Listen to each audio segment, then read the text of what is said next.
August 10, 1944, Camp Rustin, Louisiana. The air was thick and hot, smelling of sweat, mud, and fear. Inside a locked barrack, 20 German women sat frozen, prisoners, waiting for the worst. They had been told that Americans were monsters who would hurt them, starve them, humiliate them. Then came a knock on the door. Boots echoed. The door creaked open, but what entered wasn't cruelty. It was kindness. Young American guards carrying baskets, cigarettes, and shiny bars of chocolate. The women screamed at first, and then they cried, because they couldn't believe kindness could taste this sweet. What happened next would change everything they thought they knew about their enemies, and about humanity itself. Stay with me till the end to hear the full story. Like, subscribe, and share if you believe history's real power lies not in hate, but in heart. Spring, 1943. The deserts of North Africa were burning with heat and defeat. German troops, once proud and confident, were surrounded. The famous Afrika Korps, the same force that had once pushed the British to the edge of Egypt, was collapsing fast. Planes from the Allied side ruled the sky. Fuel was gone. Food was running out. Among the soldiers were hundreds of young German women, nurses, radio clerks, secretaries, and helpers. Many were only in their early 20s. They had been told they were part of a grand mission, serving the fatherland, helping brave men fight for Europe's future. What they did not know was that they were about to see a very different world, one that their teachers and officers had sworn did not exist. By May 1943, more than 250,000 Axis soldiers surrendered in Tunisia. The women were shocked. Back home, German radio said they would rather die than be taken prisoner. Yet here they stood, hungry, dusty, and alive. A diary found years later carried this line: "We waited for cruelty. We were ready for humiliation. But the American soldiers only asked if we were thirsty." They were gathered at small desert camps before being moved to ships. Their minds were full of fear, stories of torture, starvation, and dishonor. Nazi propaganda had painted the Allies as monsters. A nurse named Lotta wrote, "We were told American soldiers shot prisoners for fun, so we hid our faces when they passed." Instead of beatings, the women saw something they could not understand: order, food, and kindness. The Americans gave them water and white bread, a luxury none had seen in months. Trucks brought tins of beans, crates of oranges, and medical supplies stamped U.S. Army. The contrast was too much to process. How could the enemy, said to be weak and corrupt, have so much? How could they treat prisoners with care? As the women were loaded onto Liberty, ships bound for the United States, they stared at the giant American flag painted on each vessel. The sea air was heavy with salt and diesel. Behind them, Africa burned under the setting sun. Ahead of them waited the land they had been taught to hate. "We did not know if we were going to a factory or a prison," one woman later recalled. "All we knew was that it smelled like soap, not blood." But this was only the beginning, the first step on a journey that would destroy their old beliefs and replace them with a truth they could never forget. The Liberty ship Joseph C. Lincoln left the port of Bizerte on a hot August morning in 1944. The sea was calm, but the women inside the ship were not. Nearly 800 prisoners, nurses, typists, and auxiliaries were packed below deck. The air smelled of fuel, metal, and fear. They expected chains. They found bunk beds. They expected beatings. They found meals, real meals. Each day, cooks served 2,800 calories per person, the standard for U.S. soldiers: meat, potatoes, white bread, butter, and even coffee. For women who had lived on thin soup and dark bread, the first bite of soft white bread was almost a miracle. One of them, Helga, wrote later, "It tasted like clouds. I did not know bread could be sweet." But seasickness hit hard. The Atlantic tossed the ship for days. Many women lay pale and dizzy, holding onto buckets. The smell of diesel mixed with sweat and salt water.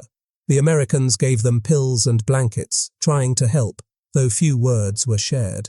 A young guard named Miller wrote in his notebook, "They stare at us as if waiting for a blow. When we hand them fruit, they flinch." The trip took nearly 2 weeks. Outside, the sea stretched endless and grey. Inside, the women began to whisper. They noticed that their guards were young, boys really, and that they smiled when spoken to. Some even shared chewing gum and magazines. One day, the ship's loudspeaker played a song, "Don't Fence Me In." The women did not know the words, but they liked the rhythm.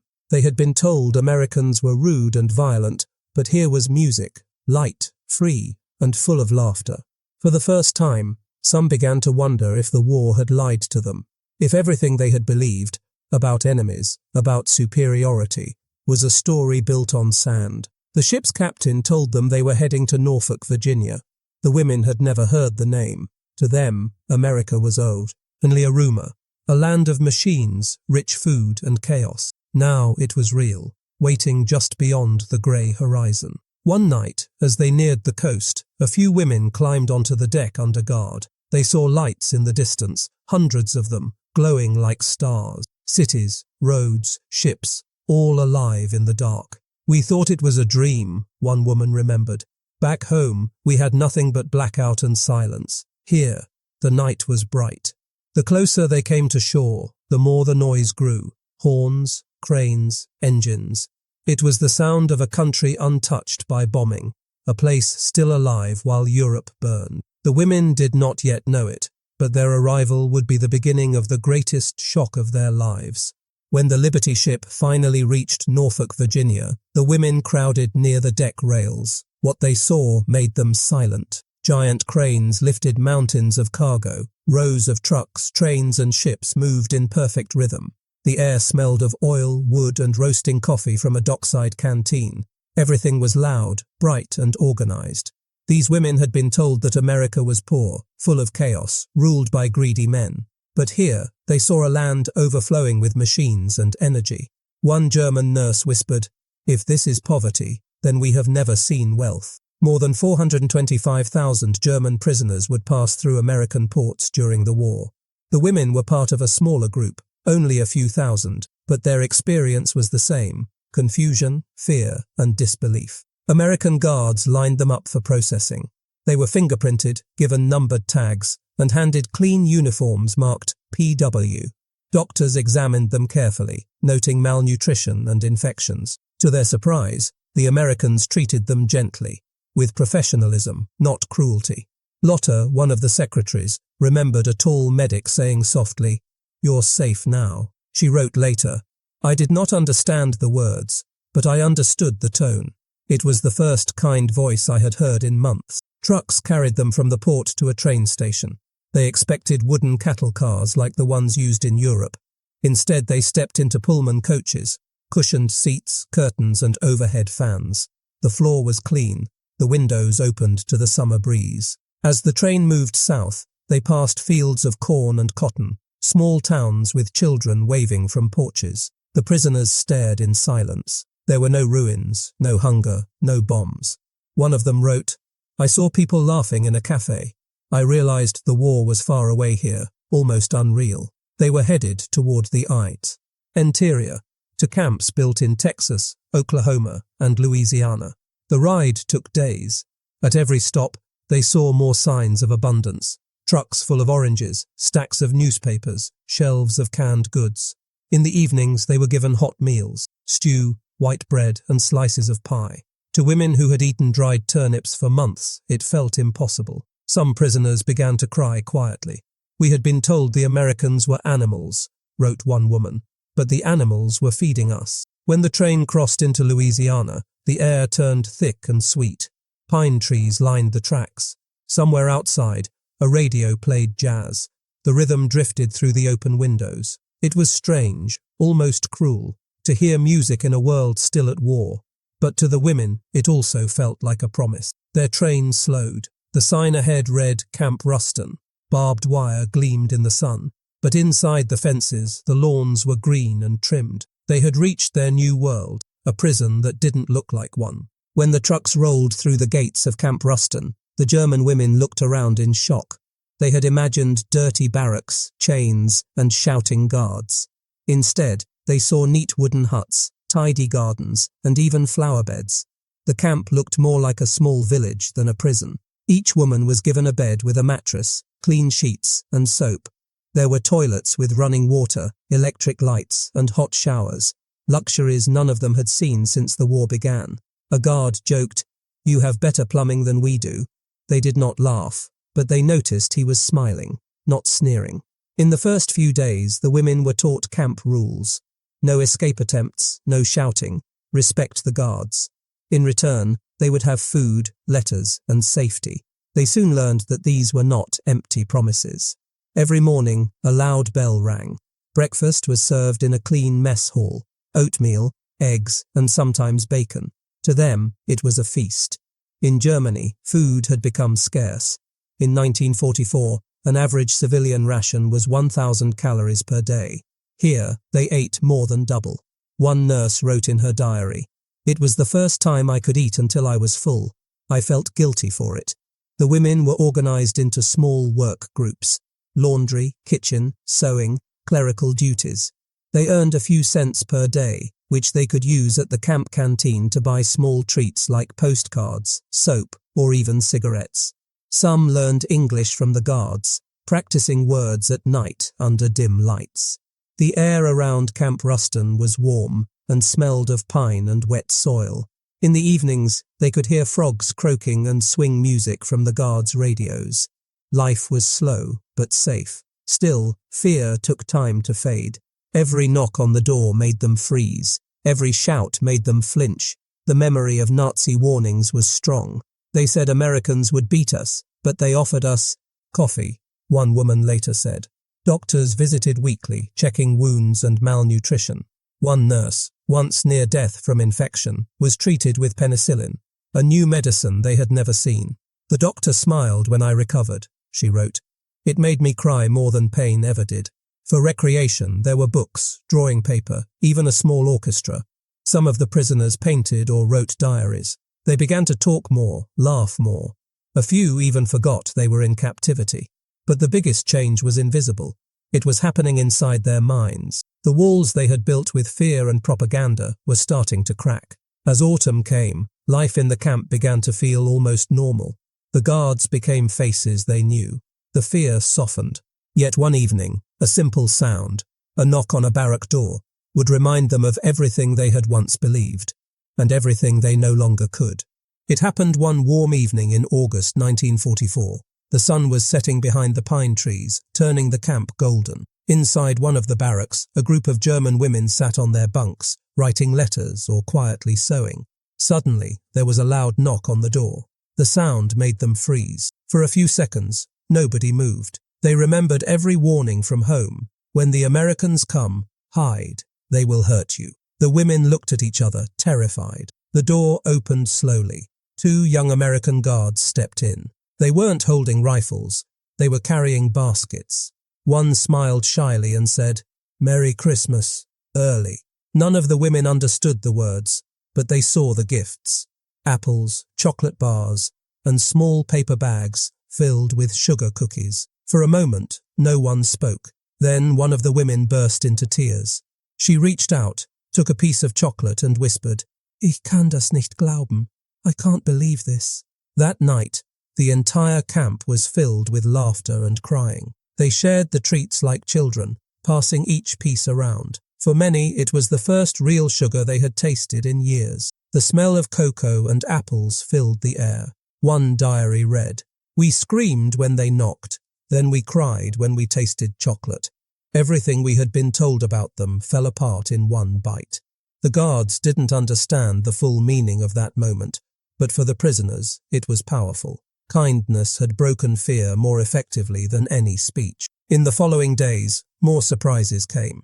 A local church sent knitted scarves. Farmers near the camp donated fresh eggs and milk. American families even sent Christmas cards addressed to the German girls in Camp Rustin. One woman later said, "Our enemy became our teacher. They showed us what freedom looked like. It was simple. It was generous." The camp newspaper printed "Shut" ought notes in both English and German. The editors wrote, "All people bleed the same. All hearts can learn again." That winter, the camp looked festive. There was a small tree decorated with paper stars and coloured ribbons. Someone played the harmonica and others sang Silent Night, first in German, then in English. For a few hours, there were no sides in the war.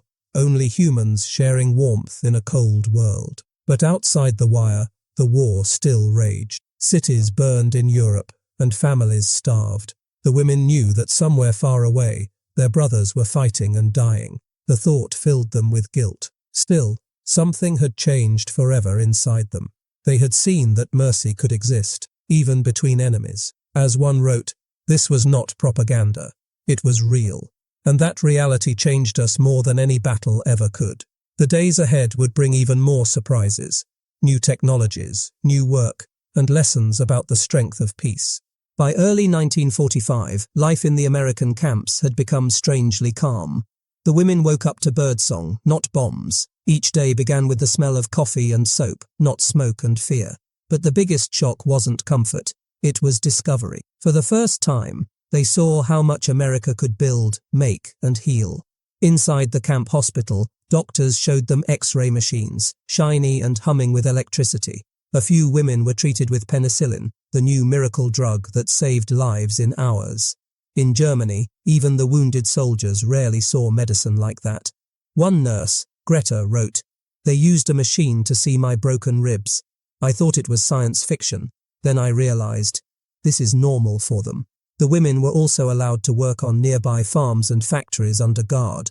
They saw machines that amazed them, tractors, canning machines, and electric sewing tables. In Germany, most of these tools had been destroyed or taken for the war. Here, they ran smoothly, making food and clothes in huge quantities. At one farm, a prisoner asked the farmer, "Why do you work so hard if you already have so much?" The man laughed, "Because that's how we keep it." It was a simple answer, but it stayed in her heart. In the evenings, the guards sometimes played music from a radio. Jazz, swing, and cheerful tunes filled the camp. The rhythm was strange but joyful. Some of the women began to tap their feet or hum quietly. It was music of freedom, something they had never felt in Germany, where such songs had been banned. The women also noticed another thing, fairness. In the camp kitchen, Black American cooks worked side by side with white guards. They joked and shared cigarettes. One prisoner whispered, "But the Nazis said America was broken by race." She watched again and shook her head. Maybe not. Each new day showed them a different kind of power. Not the power to destroy, but to build. It was a quiet power, made of machines, medicine, and kindness. They began to question everything they had been taught. If America could make so much and still treat its prisoners humanely, what did that say about everything they had believed? As the war dragged on in Europe, news slowly reached them. Germany was being bombed. Cities like Hamburg and Dresden were in ruins. Letters stopped coming. The women worried, but they also felt something deeper, shame. "We thought we were the chosen," one diary said, "but we were blind. The world we built was made of fear. The world they built was made of light bulbs, engines, and laughter." The women began to write more, poems, reflections, and letters to their families. Some said, "When we return, we will tell them what we saw. They will not believe us." But what they saw next, and the people they met, would prove that the most powerful weapon in America was not its machines. It was its humanity. By the spring of 1945, the war was almost over. The women in the camps knew it. The guards' radios spoke of Allied victories, and the faces of new prisoners told the same story. Germany was falling. The women felt two things at once: relief and fear. Relief that the war might end soon. Fear of what home would look like when it did. Life in the American camp had become strangely peaceful. Some women helped in hospitals or kitchens. Others sewed clothes or cared for gardens. Every act of kindness from the guards confused them. These were the same enemies they had been taught to hate. Yet now, one American soldier would bring them chocolate on Sundays, another would fix a broken shoe. One woman, Erica, later said, "When I first saw the guard knock, I screamed. I thought they came to punish us. Then I saw chocolate in his hand. I cried. I couldn't stop." The irony cut deep. The country they were told was cruel turned out to be kind. The people they thought were monsters acted like humans. In one corner of the camp, a young American nurse named Anna helped a German prisoner deliver a baby. It was a cold morning, and the nurse wrapped the baby in a warm blanket. The mother, weak and trembling, whispered in broken English, "Why help me?" Anna smiled softly. "Because that's what we do." Moments like these melted the hatred that had been built for years. The women began to realize that the war had taken more than land or lives. It had stolen their truth. At night, the camp grew quiet. The sound of wind mixed with faint music from the guard post. Some women prayed, others just stared at the stars. One said, "I used to think only Germans looked up at the sky with hope. Now I know. Everyone does." Letters began arriving from home, filled with sadness. Germany was in ruins. Cities were ash. Food was gone. Families were scattered. The women felt torn. Their bodies were in safety, but their hearts were in a broken homeland. The Americans allowed them to read newspapers. For the first time, they saw pictures from Auschwitz and other camps. The truth hit like a storm. They wept, ashamed of what their country had done. Greta, who once called herself a proud Nazi, wrote in her journal, "I believed we were the good ones. I see now we were only blind. The Americans did not destroy us. They showed us what it means to be human." By the time victory was announced, the camp was silent. No cheers, no songs, just quiet tears. Some women asked to stay longer, afraid to go home.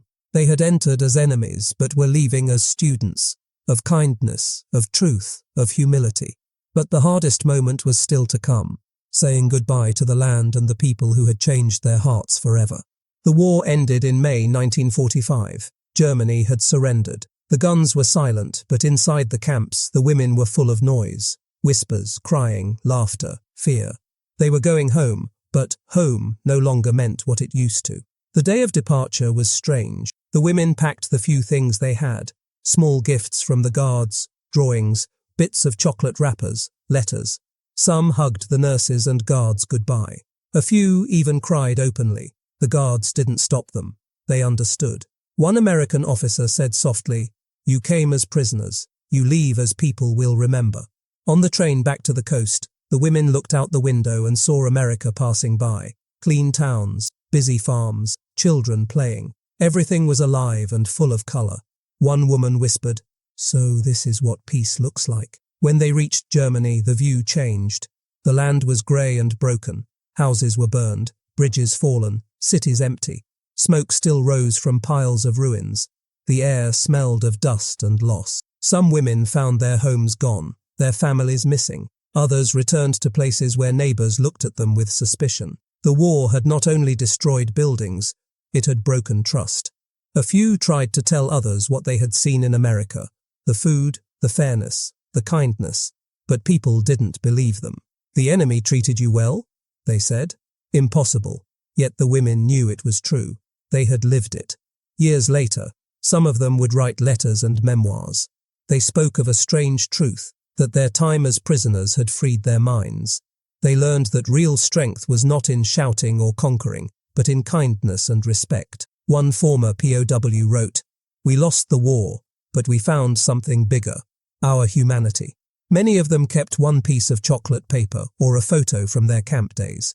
It reminded them of the day they stopped being enemies and started being human again. As the world rebuilt after the war, those women carried a quiet message, that mercy can break walls stronger than any bomb. They told their children, "Never hate a nation you don't know." The paradox of their story was clear. They had come as proud followers of a cruel regime, but they returned as humble believers in compassion. They had come as conquerors. They left as students. In the end, America's greatest weapon was not its bombs or tanks. It was its kindness, its order, its chocolate.